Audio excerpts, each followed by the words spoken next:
Olá galera do Faciologia, tudo bom? Estamos aqui hoje com mais um vídeo e dessa vez com um tema extremamente importante, que é a relação do exercício físico com o câncer, tá?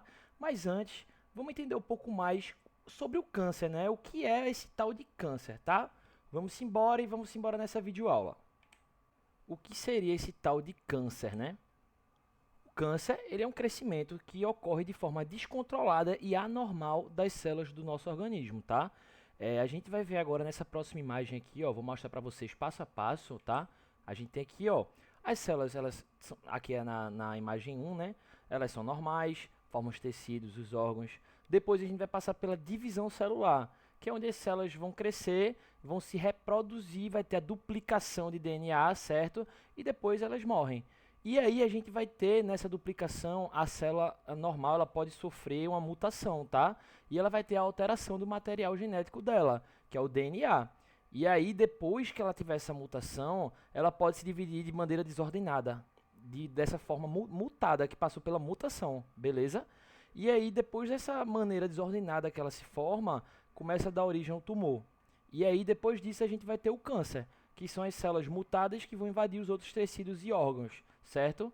E vamos lá. O câncer, né, ele se configura como uma das principais causas de morte no mundo e a sua incidência é cada vez maior, certo? Cada ano que passa a gente vai tendo uma maior incidência. Por que isso pode acontecer?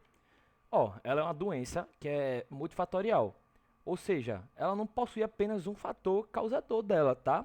Nesse sentido, a gente pode citar alguns exemplos de fatores que aumentam o risco. Por exemplo, fatores genéticos, alimentação inadequada, o tabagismo, certo? Câncer de pulmão. Para quem fuma, realmente todo mundo já pensa logo nisso, né? Exposição à radiação, alcoolismo, beleza? Inatividade física também, que é o que a gente vai abordar também nesse vídeo, tá? Que é o principal tema da nossa videoaula. Vamos embora para o próximo slide. Pronto, vamos lá, gente. Agora a gente vai ver o papel do exercício físico no paciente com câncer, certo? Ou seja, ele já tem o câncer. Como eu falei para vocês anteriormente, um contexto sedentário pode ser um grande fator de risco por câncer, tá? Então, pensando nisso, há um certo tempo já vem sendo discutido a aplicação do exercício físico como uma abordagem não farmacológica, não apenas para a prevenção da doença, antes dela aparecer no caso, mas também após você estar com câncer, tá? Por exemplo, o exercício físico ele vai ter uma contribuição na diminuição dos processos degenerativos que o câncer causa, né? Todo mundo sabe que o câncer realmente é muito degenerativo e proporciona mudanças comportamentais ligadas ao estilo de vida, sabe?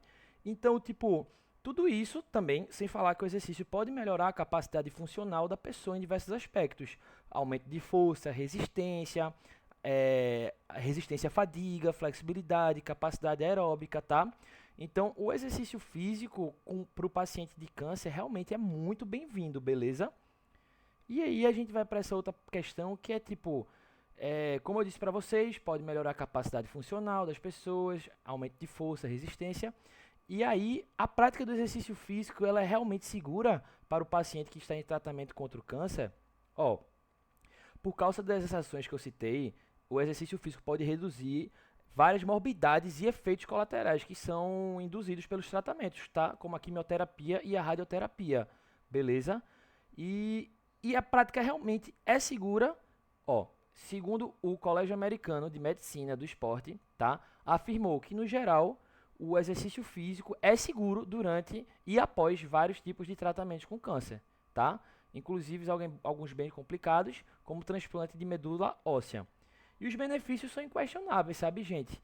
É importante, importantíssimo avaliar bem o indivíduo, obviamente, e levando em consideração o passado de atividades físicas que ele tinha ou não tinha, né? E os novos limites da pessoa, tá? É isso. E agora, gente, achei uma brechazinha para conversar um pouquinho com vocês. E assim, né, com o meu rosto. E eu quero falar um pouquinho sobre o exercício físico no pré-tratamento do câncer, né?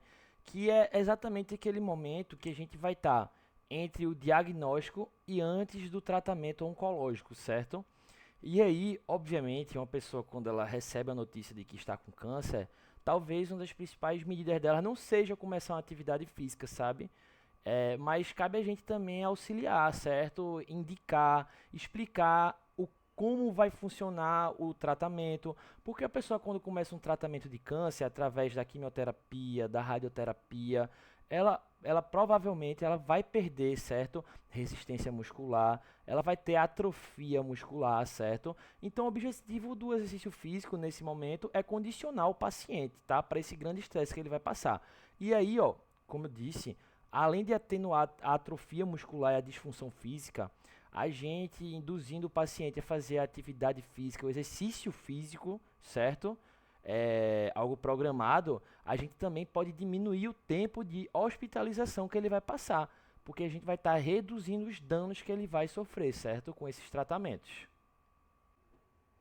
E aí, gente, eu vou introduzir agora vocês para durante o tratamento do câncer, tá?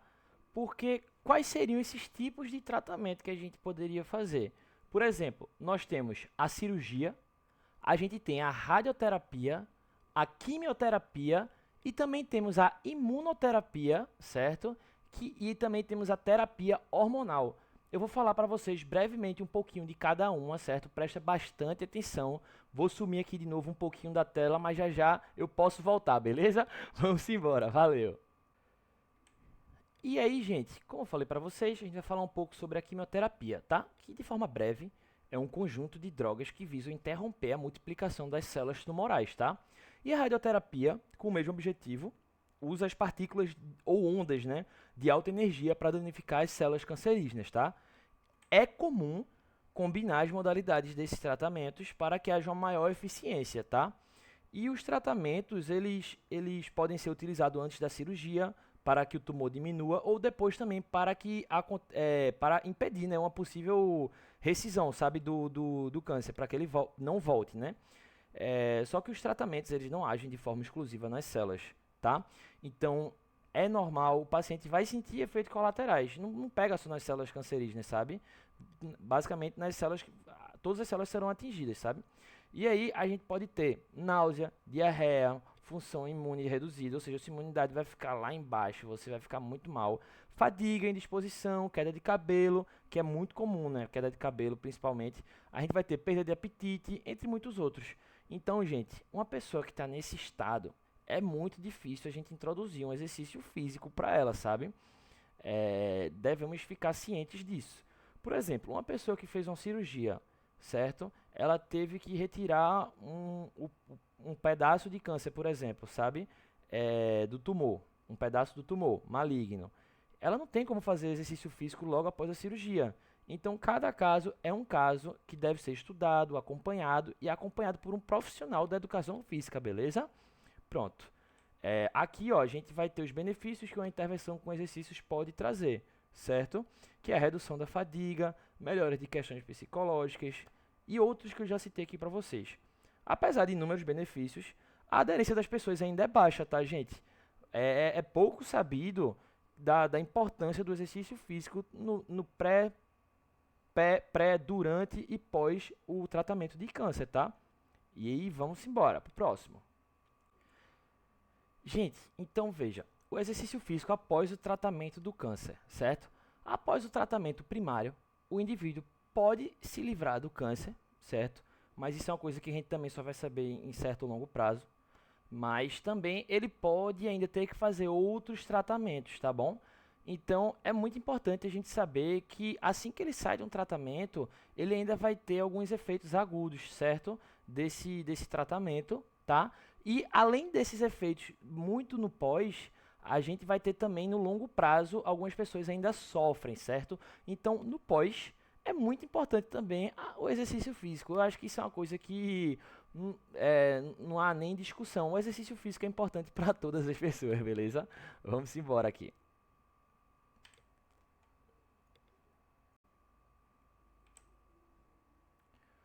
Como eu disse a vocês, no momento pós-tratamento imediato, o sobrevivente, né, geralmente ele está mais suscetível aos efeitos agudos do tratamento anterior, que é a fadiga, fraqueza, linfedemas, né, que são edemas resultando da má drenagem dos fluidos corporais, certo?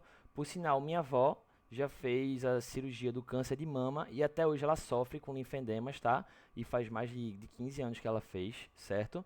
E talvez por conta da tecnologia também antiga, hoje em dia já está mais avançado, tá bom? E considerando também o que foi falado anteriormente dos casos cirúrgicos, observa-se muita dificuldade dos pacientes em realizar movimentos, tá? Diante de todo esse cenário, fica claro que o pós-tratamento imediato pode ser um período associado a níveis elevados de estresse, ansiedade e até mesmo a depressão. Então, o paciente precisa de cuidados permanentes, beleza? A fim de aumentar a sua sobrevida, qualidade de vida e prevenir a recidiva da doença, que é o mais importante, que a doença não volte, tá? Pensando nesses pontos, o exercício físico terá muito benefícios para essa fase, beleza? Como eu disse para vocês aqui, ó, ele está suscetível aos efeitos agudos do tratamento, que é a fadiga, fraqueza, linfedemas, tá? E ele precisa de cuidados permanentes, beleza? Ó, nesse quadrinho aqui que eu estou trazendo para vocês, a gente está trazendo esse fluxograma, né? Tirada de um artigo que resume bem essas etapas, tá? E que são importantes para o encaminhamento de sobreviventes do câncer para programas de exercício, certo? E eu vou explicar aqui agora para vocês. E aí, gente, esse fluxograma aqui, né, ele vai avaliar e identificar o perfil de saúde, certo? E possíveis riscos envolvidos para cada paciente. Mas o objetivo principal desse artigo, ele traz que as pessoas mais ativas no período de pós-tratamento possuem uma maior sobrevida, tá? Quando se comparado àquelas poucos ativas. E aí ele vai dizer, dependendo do perfil do indivíduo, se ele vai ter que ter uma supervisão multiprofissional especializada, só apenas especializada, e uma supervisão não necessária, tá? Porém recomendada. E aqui a gente vai ter as condições gerais de cada indivíduo, antes do tratamento, durante e após, beleza? Então, gente, ó, é de extrema importância que haja um engajamento em programas de exercício o mais rápido possível, certo? Para um paciente que foi diagnosticado, está no processo de diagnosticação, no pré, durante e o pós, tá? O indivíduo deve se manter o mais ativo possível, porque a gente quer reduzir esses efeitos que o tratamento traz para ele, certo? Como eu falei para vocês várias vezes, um deles é a fadiga, atrofia muscular, certo? E exercícios aeróbicos e de força são prioritários, tá? Assim como os de flexibilidade, que também são muito importantes. E antes de tudo, gente, ó, temos aqui as nossas referências, caso você queira ver esse artigo, estudar um pouco sobre ele, tá? Ver esse fluxograma, né? E eu queria saber se você já segue as nossas redes sociais, beleza? Segue a gente no Instagram também, ó.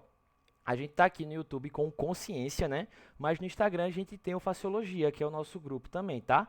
Estudar fisiologia humana não é difícil, certo? E por isso que a gente traz o Faciologia para vocês, para trazer a fisiologia humana de maneira fácil, de fácil entendimento, tá bom? E vamos embora, obrigado para quem acompanhou até agora e até a próxima, galera. Um abraço para todos vocês.